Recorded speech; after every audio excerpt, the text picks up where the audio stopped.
First of all, let me thank you for giving me the opportunity to talk a little bit about artificial intelligence, in this case, the Belgian Senate. The title of my little talk will be From Shadow AI to Democratic Guardrails. It's a bit of a strange title, but I will hope that at the end of my presentation it will be clear. When we talk about AI in parliaments around the world, I think we are talking about very different countries, very different parliamentary traditions, and probably very different stages of AI adoption. But despite all of these differences, I think we are all wrestling within the parliamentary community with more or less the same question. How do we bring AI into parliamentary administration in a way that is genuinely useful, institutionally responsible, and still democratic? Now, first of all, let me start with a small confession. I'm not a technical expert, nor am I an engineer, and I'm definitely not someone who spends entire evenings talking about AI or ICT. I am a lawyer by training, and I currently serve as a director of communications and as the AI coordinator for the Belgian Senate. So I did not come to AI through the technology itself. I came to it through implementation, and I must admit, a fairly stubborn curiosity about what it all means for us public institutions. Which in my view is not a bad thing, because in a parliament, AI is never just a technology story. First and foremost, it is a story about responsibility, transparency, usefulness, and institutional memory. All principles that are at least as important as the technical ones. Now, the Belgian Senate, I am part of the Belgian Senate, is still at the beginning of this AI journey. I will therefore, unfortunately, not be able to present a perfect finished AI model. What I want to share is something more modest and hopefully more useful. It is the experience of a parliament that is trying to make its first choices in a sensible way. And our starting point was at the end of 2025 when we adopted a common AI charter for the Belgian Senate and the Belgian Chamber of Representatives. This charter sets out a very clear principle. AI can support work processes, but it can never replace human decision-making. It also says that AI systems must be regularly evaluated, risky effects must be addressed, and the final responsibility always remains with people. The Charter also makes clear that AI should be used to improve productivity, support staff well-being, and increase the transparency of parliamentary work. I think that is a very healthy starting point. But the Charter also insists on security, supervision, and legal compliance. In the European Union, of course, we also have the somewhat infamous AI Act, which we have to treat as the cornerstone of any AI policy. So in practice, we do not treat AI as some magical black box floating above rules and responsibilities, quite the opposite. We are a public institution, we work with sensitive information, with legislative processes, with accountability, and with citizens' trust.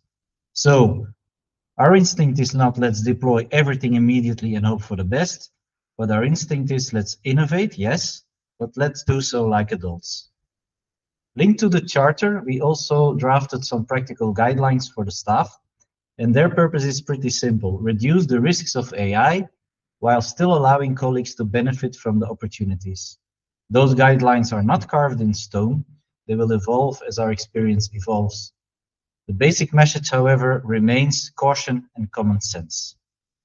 To give you a very practical example, you should not simply paste notes from a closed meeting into a public AI tool and ask it to produce minutes. That sounds obvious, and in a calm moment it is obvious, but sometimes enthusiasm has a remarkable talent for temporarily disabling common sense. So part of our job is not only to encourage innovation, but also to remind people that institutional discretion still exists.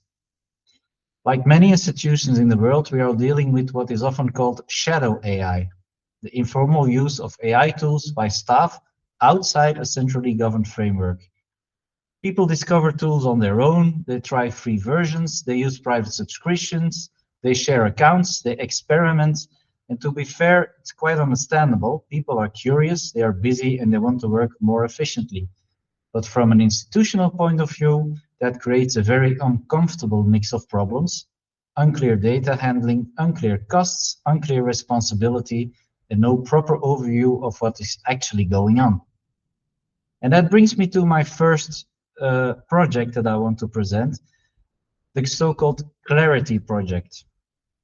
Personally, I consider this one of the most important projects of the Senate, even if it is not the most spectacular one. Clarity is not a shiny AI chatbot, it's a governance platform. And its purpose is to make sure that AI tools used in Parliament are known, evaluated, documented, authorized, and when necessary, refused. Clarity would maintain a catalog of AI tools and classify them by status: authorized, authorized on the conditions, or prohibited. And for each tool, there would be a standard record with the provider, the purpose, use case, data types, level of risk, and conditions of use. It would also include workflows for proposing a new tool, requesting access to an approved one, and documenting every decision in a structured way. Personally, I admit that this probably sounds like the kind of a thing a lawyer would enjoy, and unfortunately I do. But I also think this is exactly where responsible AI becomes real, not in slogans, but in documented workflows. At the heart of Clarity is also the idea of the AI pioneers. Those are colleagues who already have some hands-on experience with AI, or at least a strong and informed interest in it. These colleagues would do the evaluating. And I think this is a very sensible approach, because it is often better to involve peers in evaluating tools and shaping good practice than to impose everything from above. Of course, in some cases, especially when a tool has to be restricted or prohibited, a formal decision is still necessary, and therefore an official board will be in place. But you want an adoption, it helps when governance is built by colleagues and not only for colleagues. So personally, what I particularly like in the Clarity vision is the balance it tries to strike. The idea is not to block innovation, but to make it sustainable and make AI part of the working environment. Now, if Clarity is our governance backbone, our next project, Synergy, is our most concrete operational AI project. Synergy is a documentary research platform for the Belgian Federal Parliament. In fact, it was the first project that was started even before the AI revolution of the last few years. And Synergy addresses a very real parliamentary need. How do we find information efficiently across large volumes of parliamentary documents and archives? You must be aware that our parliamentary documents date from 1830 until today. And until recently, answering those questions often meant that documentalists, so physical persons, had to consult several databases, paper archives, and other scattered sources of parliamentary information. That work was, of course, very valuable, but it was also extremely time-consuming. You must also always keep in mind that parliaments are, among other things, giant memory institutions. We produce debates, reports, amendments, legislation, questions, answers, archives, and if all that material is difficult to retrieve, then the institution remains in its ivory tower, disconnected from reality. Now, what makes Synergy interesting is that it combines several approaches instead of betting everything on one fashionable idea. It brings together full text search, semantic search, metadata, and a RAG layer. In plain English, I always prefer plain English, that means it can search by exact words, by meaning, by structured relations between documents and metadata, and then use the retrieved material to generate contextualized answers or summaries. That hybrid approach makes a lot of sense in a parliamentary environment. For example, sometimes users know the exact legal term they are looking for, sometimes they only know the policy issue. A good documentary platform should support both. The RAG dimension is especially important for parliamentary work. It means that the system should not simply produce answers out of the blue, based only on general model training, but it should first retrieve relevant institutional documents and then formulate an answer grounded in those sources. And this is crucial in our context, because parliaments can live with complexity, they can live with nuance, but they should not become too comfortable with producing nonsense. grounding matters. Synergy is also intended to provide users with an interface that is a bit more chat-like, so that interaction with models becomes easier and more natural. That matters as well, because adoption in an administration is not only about technical quality, it is also about usability. If a powerful system feels impossible to use, it will remain a beautiful project that nobody cares about. Now, the Senate IT engineers made me say the following sentence. A short but very important footnote, the Senate invested in 3 NVIDIA RTX Pro 5000 Blackwell cards. That's a lot of technical mumbo-jumbo, but I think the practical meaning is much simpler. These cards are a relatively modest investment that gives us control over an important part of our documentary processing chain. It allows documents to be scanned and transformed into machine-readable text with much higher quality. And that reflects a very basic principle of data treatment. The quality of the output depends heavily on the quality of the input. Or as a colleague once put it, garbage in, garbage out. And this matters enormously for Synergy. If the input quality is poor, then the index text is noisy, semantic search becomes weaker, embeddings become less precise, and answers become less reliable.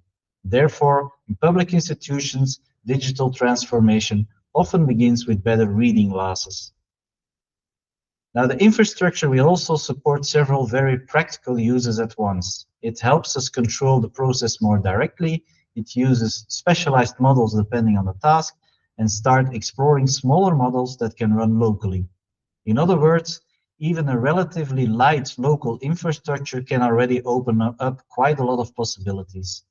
For example, it can improve the automatic reading of scanned archives so that old parliamentary documents become searchable and usable again. Or it can support speech-to-text, turning spoken material into written text. Now, this brings me to my third project, which is called Nexus, which is perhaps the most ambitious project. In simple terms, you can describe it as a parliamentary system that can choose and combine different tools in several steps in order to complete a task.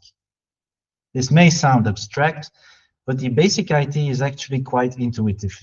Instead of relying on one single model for everything, the system would be able to decide which tool is best suited for which part of the job.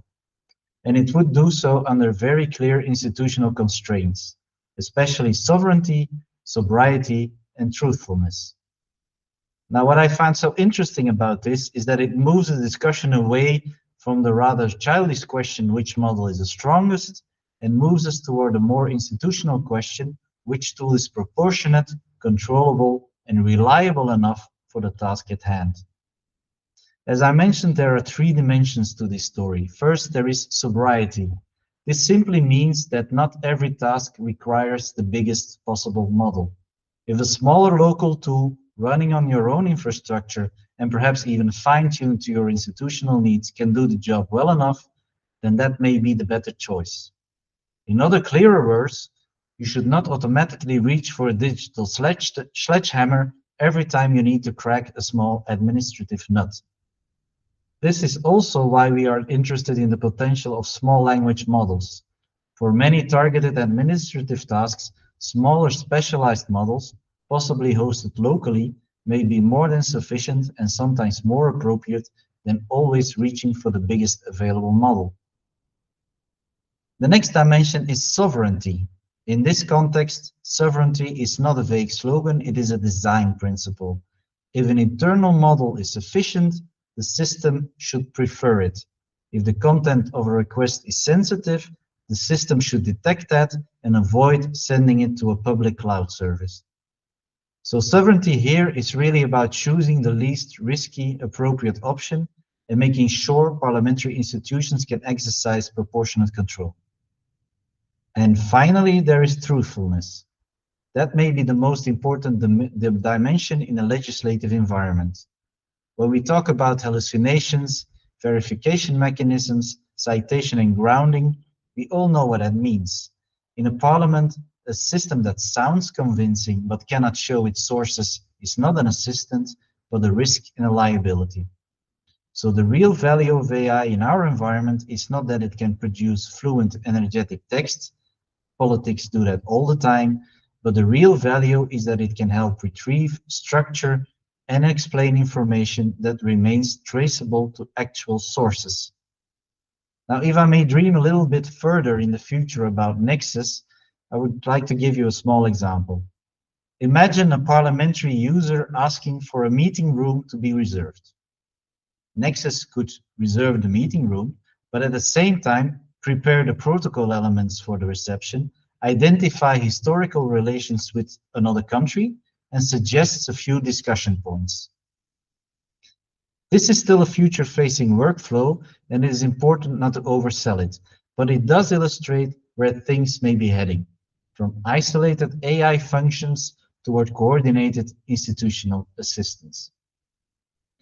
So if I had to summarize the Belgian Senate's current AI philosophy in one sentence, it would be something like this. We are trying to build AI that is useful, governed, source-grounded, increasingly sovereign, and proportionate to actual institutional needs.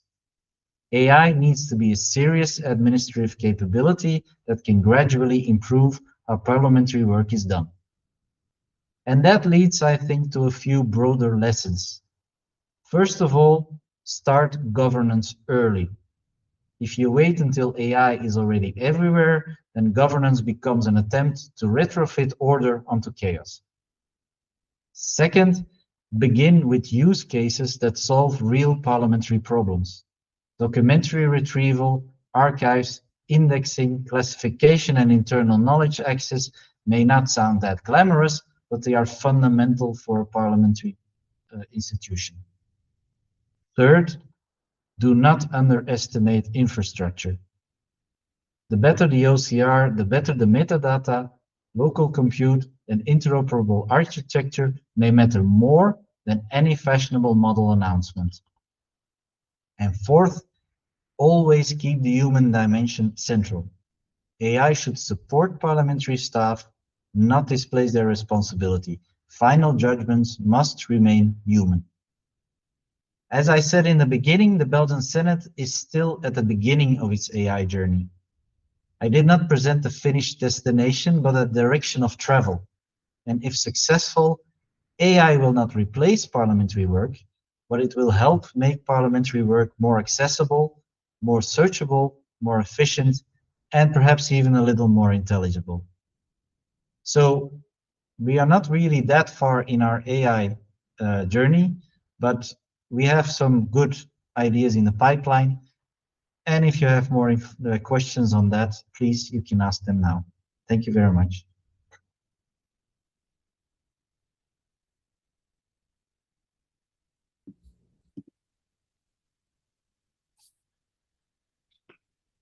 Hi, Tim.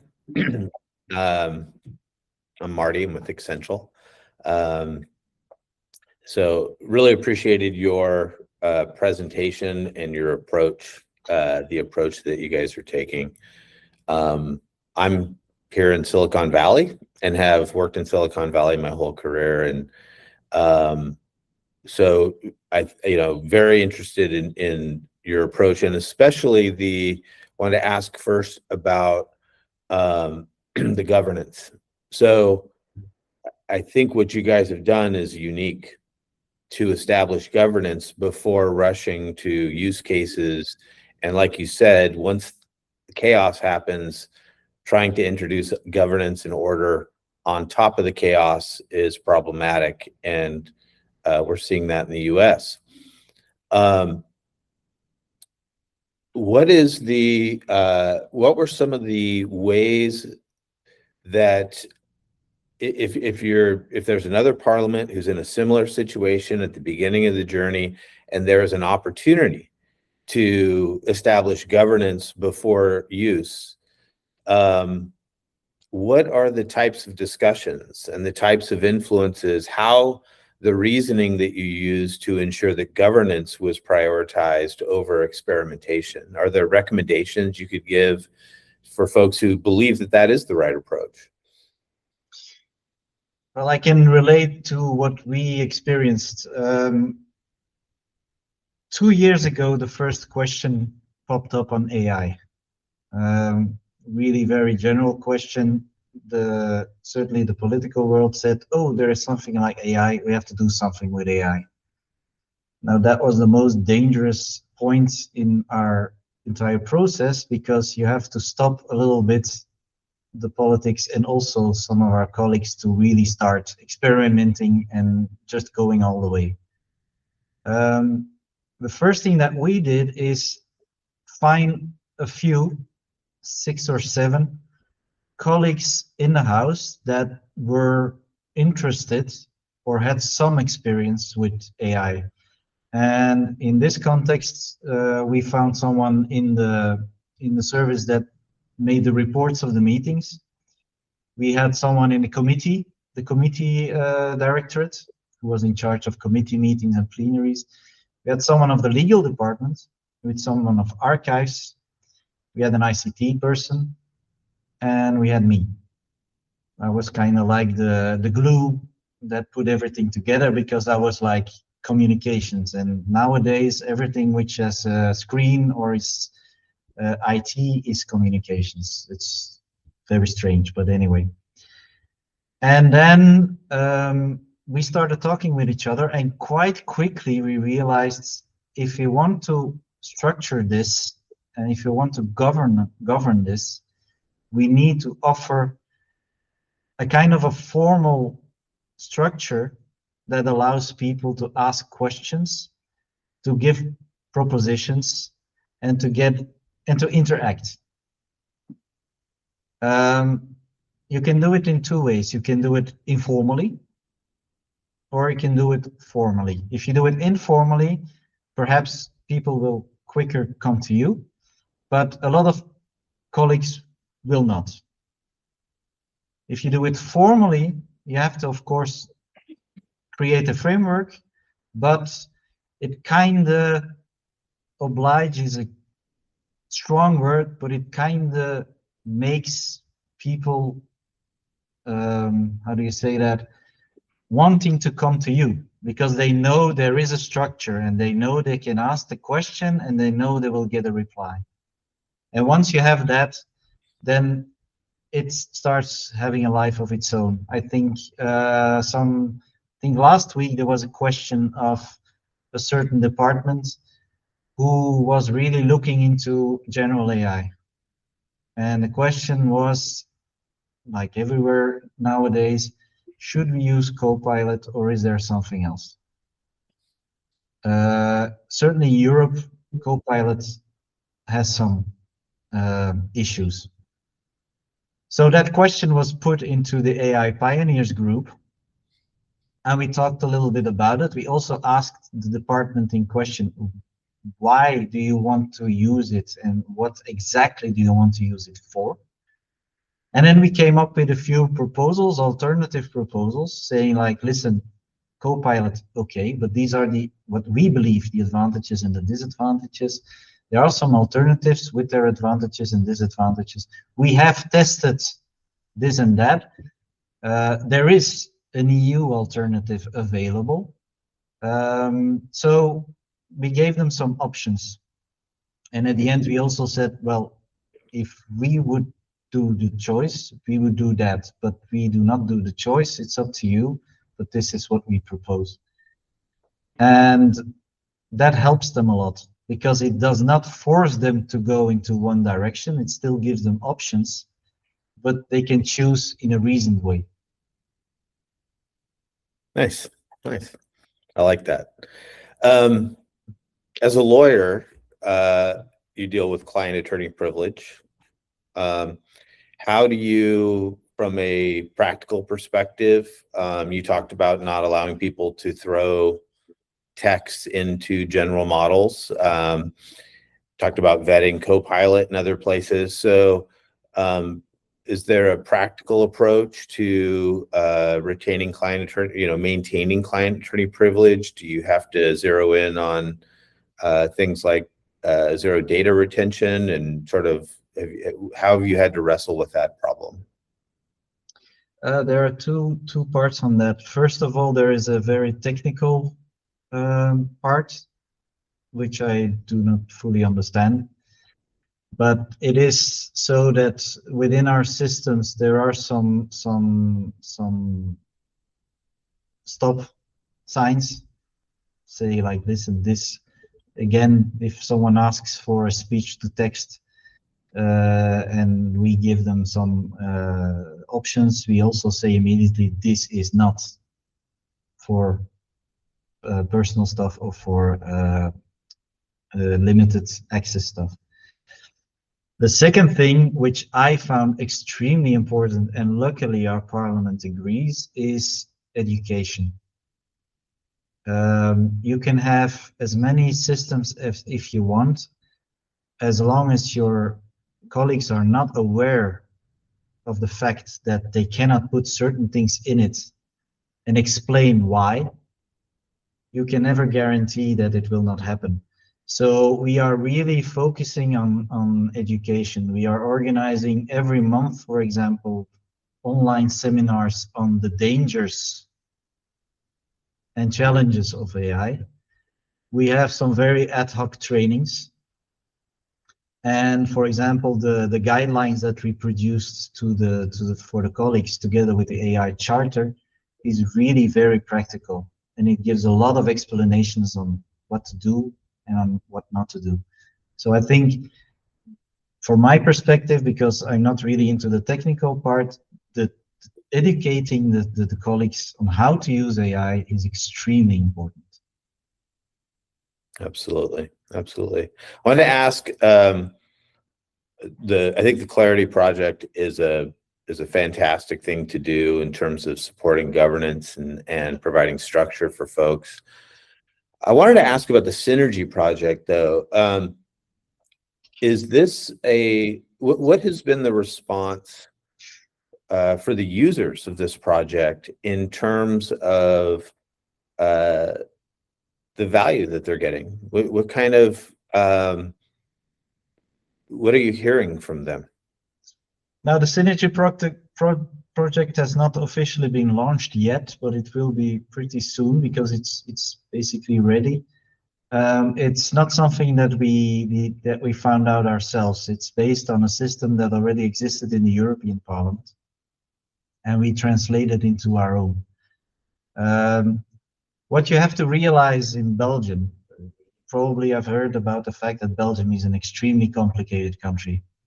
Just to give you one example, we have 9 parliamentary assemblies. They all are on the same level, so they all produce legislation which is valid, and there is no precedence of one is more important than the other. So if you want to do a research, you have to already research 9 databases.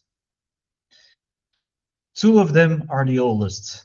The database, the documentation of the House, the Chamber of Representatives, and the documentation of the Senate.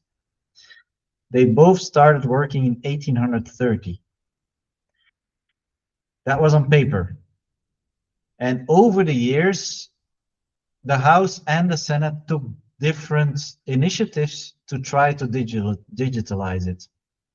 But it was never done completely. So some focused on 1950s, 1980s, others said no, 2000 onwards, and things like that. So what makes Synergy extremely helpful is the fact that it reads everything. Which is also very important, is that most of the old legislation is only available on paper, so we had to digitalize it. And 20 years ago, when they did, there was only one format, that was PDF. Now, Synergy can read that as well. Thirdly, something which is typical for our country, before 1950, legislation was only authentic in French. Dutch came later. So more than half of the legislation is only available in one language. So if you do a Dutch research, you will not find the French legislation before 1950. And finally, there is a difference in writing words in Dutch before 1945 and after 1945. So if you would search on a certain word, you can type it in and you will find that word, but there will be a lot of legislation with that word, but in a different way of writing that you normally will not find, because it's that word that he looks for.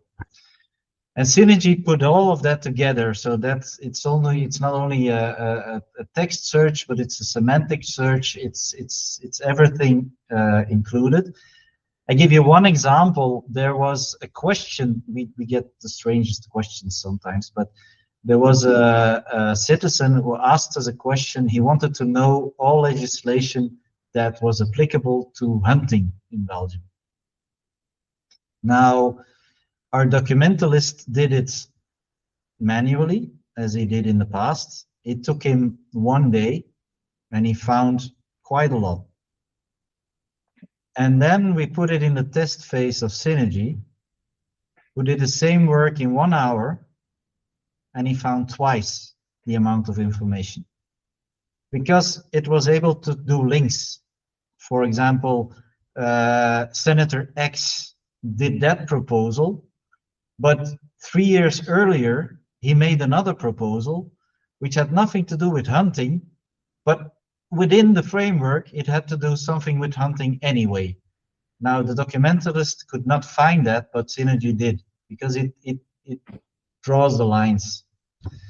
So it's a very, very powerful tool, and I think it's informally already had a lot of commentaries from the researchers in Belgium, and certainly the ones who deal with parliamentary law and constitutional law, because they finally have a tool that helps them incredibly in finding a way through the labyrinth of legislation which Belgium has. Yeah. To me, this is touching on the true value of AI. And you know, before the explosion of generative AI and everybody got excited about all the stuff it might be able to do, this was the promise. Natural language processing to understand data, but more importantly, to understand humans, and for us to be able to ask questions and give commands, and without trying to figure out query languages or how to talk to the computer, we could just talk to it and get our answers. So it's one of the reasons I think this is such an exciting project, is it's taking, I think it's, when we look back at AI, this will be the real value, is our ability to talk to computers as humans and let it adjust to us instead of the other way around. Is this project going to be available to the public? Yeah, that's the whole idea. The whole idea will be, we are combining a few projects, so we are renewing our website somewhere this year, and when we do that, we will have a chatbot on the website whose name is Synergy. Nice. And the idea will be that you can ask a question and the system will reply. Fantastic. So it's also very important, is that certainly in a democracy, everyone expects the citizen to know what the law is, but it's impossible to know what the law is because there's so many legislation. So at least you must give the citizen an accessible and an easy instrument to at least figure out what the law is. And that's the idea of Synergy. Absolutely. A lot of, I think governments still have a lot of their documents and data inaccessible to AI. And therefore, we see AI general models making up answers based on secondary sources as opposed to primary sources. And they might not be paywalls, but you might have to go through a series of steps that ends up blocking AI from digesting that. Have you considered that? Are these documents going to be available to general models as well, so that they could answer questions better? Or are you going to keep this contained? We only use documents that are publicly available. So the documents that are used as the basis for Synergy, they are somewhere on the internet. The only thing is that they are so dispersed that it's very difficult to connect them all. So it's not that we will add any non-public document in the whole process. It's evident that legislation and the parliamentary documents and the parliamentary proceedings leading up to this legislation is public. It's in our constitution. So it's not that we add something which is secret. It's just making sure that a normal person can find his way. Yeah, fantastic. All right, I've got kind of a strange question. It sounds like you've got some chips. Sounds like you're training your own models, potentially on-prem, and you're using, I don't know if I'm using the term correctly, but like an inference sort of approach where you may pick different vendors for different jobs to be done. I think the training your own model is a very smart thing to do. It'll provide you better results long term. But when you think about the vendors who are involved here, we only have, I think, maybe 10 frontier models or frontier, let's say, companies. There's some of them have very bad reputations, at least here in Silicon Valley. That would be Meta, Google, OpenAI. Some have reasonably decent, but yes, capitalistic approaches, Anthropic, Minstrel. Are there any sort of decisions, or does the reputation of the companies who are providing these models and their long-term strategies, does this play into your decision-making in terms of governance? It's certainly one of the factors. We have to be open and realistic. There is this entire geopolitical situation which is at the moment influencing a lot of stuff. It's a very basic principle, for example, but if you have two products that are equally valuable and one is non-European and the other is European, then we will go for the European. Because we know that if we take that product, it will be compliant with the entire GDPR legislation in the European Union and the AI Act. It's every time and every decision that we make on these products is a decision on its own. It's unavoidable that sometimes you need to have products that you perhaps, if there would be an alternative, you would prefer not to take. But sometimes you have no choice, which brings me to another thing which our ICT department finds very important, is these SLMs that you can teach and educate yourself on the basis of some open source software that you can host on your own environment. First, what you said, if it's done well, it's more made for you.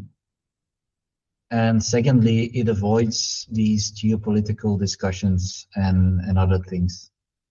Yeah, fantastic. So I got one more question, which is, as a communications director, somebody who has served the public for quite a while, I've got some gray hair. We get hardened, right? And AI is new, and we have to stay in touch with the youth, the generations that we are handing this stuff off to.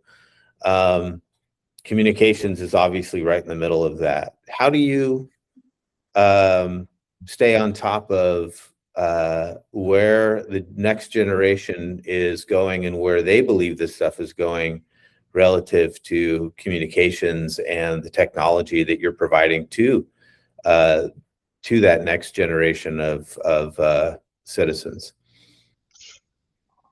That's a very difficult question, and it's an even bigger challenge, because there is nothing more boring to young people than hearing about Parliament.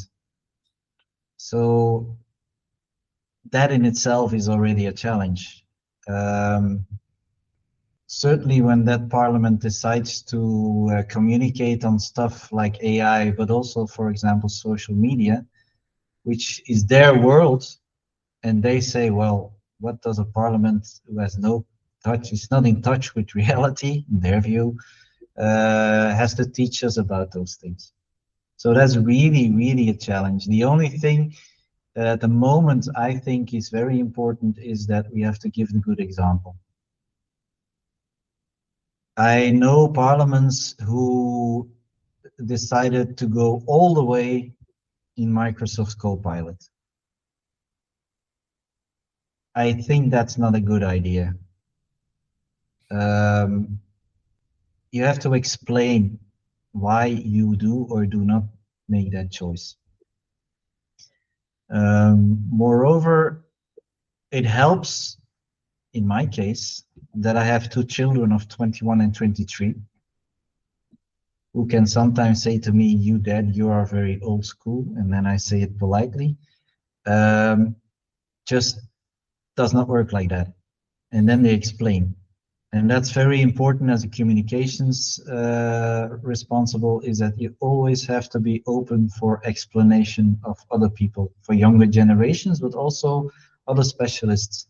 And it's only then that you can try to create a message about AI, about what we feel important, and pass that message on. I do not believe in what in certain countries happens nowadays, is that it's not allowed for young people under 15 to go on Facebook. First of all, they are very, very smart. They will find a way around it. And secondly, it's keeping them away from potential danger. You should not keep them away from potential danger. You should teach them why it is dangerous. And this is something, this is a message that we try to pass on. It's a very difficult, but well, it's an everyday challenge. So, well, I think your Belgium's leadership here, I want to call it leadership, because the way that you're approaching this with governance, transparency, the focus on honesty, these things is, I think, what will keep the youth engaged and see this as our institutions are potentially doing the right thing. So really appreciated learning about what you guys are doing. I think it's a model for other parliaments to follow. And so thank you. My ICT colleagues will be very happy with the last words, because they have done a tremendous job in creating all these things. So the honors are for them.